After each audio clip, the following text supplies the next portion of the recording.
What's the most powerful word of those three words? The do. No. The just. Yes. If their tagline had been "do it." Oh yeah, you would have hated that. I would have, yeah. Yeah, of course, because pressure. It's aggressive. Well, it's not only that it's aggressive. If you look at basic brain wiring, that type of pressure doesn't motivate.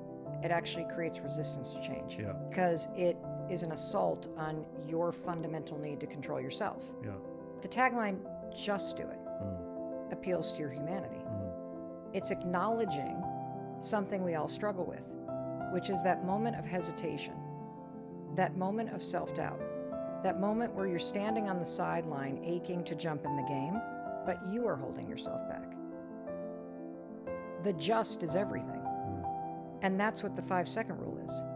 It's acknowledging that we all have this habit of hesitating in the small moments, this bias towards thinking, where we consider how we feel about the thing that we're about to do instead of doing the small thing that we need to do.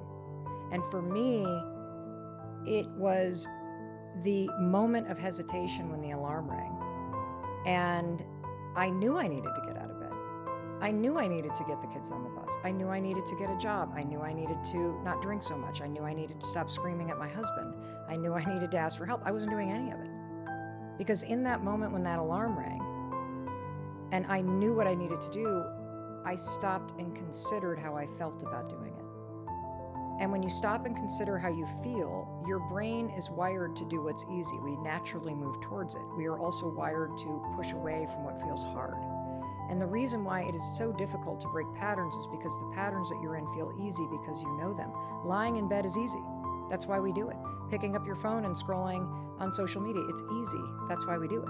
In order to change anything about your life or to replace any pattern in your life, you have to work against basic wiring in your brain, and you have to develop a skill of being able to ignore how you feel and choose to take action even when you don't want to.